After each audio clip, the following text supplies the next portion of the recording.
There are three looping structures available in C++, all of which are used to execute a specific code block several times. The while loop runs through the code block only if its condition is true, and will continue looping for as long as the condition remains true.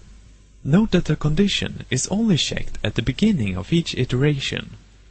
Next there's the do-while loop that works the same as the while loop, except that it checks the condition after the code block, and will therefore always run through the code block at least once.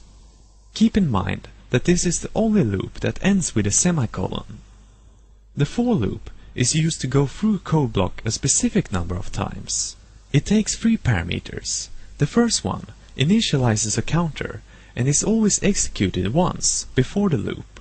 The second parameter holds the condition for the loop and is checked before each iteration, and the third parameter contains the increment to the counter and is executed at the end of each loop.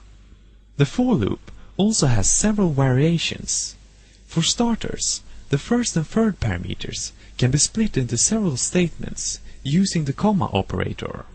We also have the option of leaving out any one of the parameters. These are the three looping structures in C++. Just as with the conditional statements, the braces can be left out if there's only one statement in the code block. There are two jump statements that can be used inside of loops.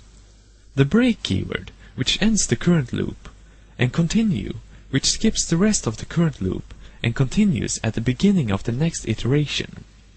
A third jump statement that may be good to know about is goTo, which performs an unconditional jump to a specified label.